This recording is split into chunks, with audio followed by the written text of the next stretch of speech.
सहारनपुर में झूठी गौहत्या और तस्करी की साजिश रचने वाले हिंदू योद्धा परिवार के विश्वेंदु कंबोज को पुलिस ने षड्यंत्र करने के आरोप में गिरफ्तार कर जेल भेज दिया है। विश्व सिंह कंबोज की गिरफ्तारी के बाद सहारनपुर के विभिन्न हिंदू संगठनों ने एकजुट होकर उनके खिलाफ मोर्चा खोल दिया।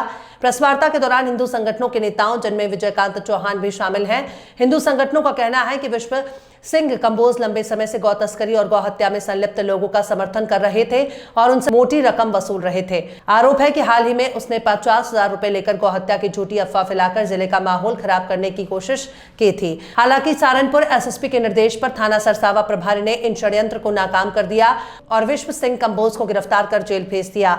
हिंदू संगठनों ने पुलिस प्रशासन को धन्यवाद देते हुए मांग की है कि विश्व सिंह कंबोज के खिलाफ गैंगस्टर एक्ट सहित अन्य सख्त धाराओं में मामला दर्ज किया जाए।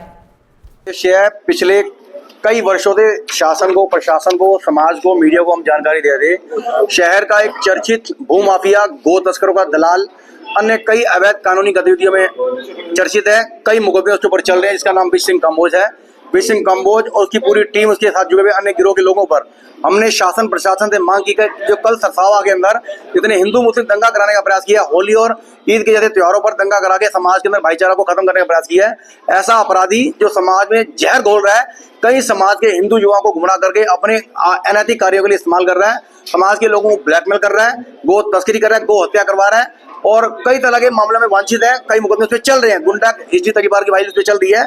कल के मामले के बाद पूरा पर्दाफाश उसका हो गया, वो बेनकाब हो गया है और मैं शासन से, प्रशासन से मांग करता हूँ ऐसे अपराधी के खिलाफ कठोर कानूनी कार्रवाई की जाए और गुंडा एक्ट की कार्रवाई इसके चल रही है और तुरंत गैंगस्टर एक्ट की कार्रवाई की जाए, जिससे जेल से ये बाहर ना आ सके और इसका नार्को टेस्ट कराया जाए। इस गिरोह में कौन कौन शहर के सफेद पोश लोग इन्वॉल्व हैं, उनकी भी जांच की जाए, उनके भी नाम सार्वजनिक किया है। पूर्व में गोटेश्वर मंदिर में इन्होंने फर्जी वसीयत बनाई, फर्जी संता बनाई, फर्जी डॉक्यूमेंट तैयार किए, फर्जी गवाही पेश करी। उस मामले में हरि मंदिर का एक पुजारी है स्वर्ण पराशर, उसकी पूरी टीम, उसकी पत्नी इस मामले में इन्वॉल्व, पूरा संरक्षण देती है और इसकी जमानतें कराती है, इसके पक्ष में एफिडेविट देती है। उनका भी नार्को टेस्ट किया जाए और इसके अवैध गतिविधियों कितने लाखों रुपए समाज से लेके हड़प चुके हैं, बिना गौशाला, बिना गाय के नाम पर पूरे शहर से ये अवैध वसूली कर रहे हैं, उसमें भी इनके खिलाफ कार्रवाई हो। अगर प्रशासन 17 तारीख तक इनके ऊपर गैंगस्टर की कार्रवाई नहीं करता तो समस्त हिंदू समाज मिलकर इनके खिलाफ कठोर कार्रवाई की मांग के लिए डीआई साहब को ज्ञापन देंगे। हमारी अपील है, प्रशासन ने बहुत अच्छा काम किया है, हम उनका इसका काम के लिए समर्थन करते हैं और तुरंत बड़ी कार्रवाई करते हुए गैंगस्टर एक्ट लगाएं और इसको परमानेंट जेल के अंदर, जेल की सलाखों में डालें। कल का जो प्रकरण था, किनके साथ इन्वॉल्व थे, किनसे पैसे लेकर ये जो आपको पता है, टीपू कुरैशी नाम का एक बंदा जो पूर्व में इसकी ऑडियो वीडियो वायरल हुई थी, कसाईयों से पैसे की लेन देन साठ काट के, वही टीपू कुरैशी इस मामले में इसके साथ इन्वॉल्व था।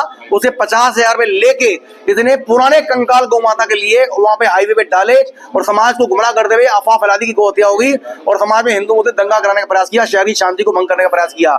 इसके इस अनैतिक कार्य की वजह से जो अच्छा काम करे समाज के अंदर, युवा काम करे, वो भी बदनाम होते हैं, उन पर भी प्रश्न लगता है और बहुत सारे लोग गुमराह होकर जाने अनजाने इसके द्वारा रचे गए षड्यंत्र में शामिल हो जाते थे। उनको ये गलत जानकारी देता था, लोगों को गुमराह करता, अपने द्वारा मनगढ़ंत कहानियां करके समाज के अंदर ये व्यभिचार फैला रहा था। इस अनैतिक कार्य करने वाले जो गौमाता का खून पीता है, गौमाता की हत्या करता है और फिर रात को अय्याशी, बलात्कार, चोरी और डकैती, अवैध वसूली, सुबह उसी पैसे से भंडारे करके समाज को गुमराह करता है, ऐसा व्यक्ति समाज के ऊपर कलंक है, दबाई शहर का कोड है। इसके खिलाफ कठोर कार्रवाई होनी चाहिए, उसका सामाजिक बहिष्कार होना चाहिए, इसके साथ जुड़े हर आदमी का सामाजिक बहिष्कार होना चाहिए। कोर्ट में भी कुछ आरोप लगे थे, कमिल्ले से जो है ये पैसे लेते थे वहां पर कुछ। मैं बता रहा हूँ, निरंतर हम इसके खिलाफ आवाज उठा रहे हैं। पूर्व में कई मुकदमे ऐसे लगे हैं, इसने और बहुत सारे गरीब मुसलमान ऐसे लोग थे, उनका मोबाइल से ओटीपी चोरी करके फर्जी व्हाट्सएप डाउनलोड किया, जो इसके खिलाफ आवाज उठा रहे लोगों, उनको बदनाम करने के लिए, उनको डराने के लिए, फर्जी मुकदमे कराने के लिए एडिट किए वीडियो वायरल किए, ब्लैकमेलिंग का धंधा। ये आदतन अभ्यस्त अपराधी है जो निरंतर अपराध करता है, जाने अनजाने कुछ राजनीतिक संरक्षण मिलने की वजह से,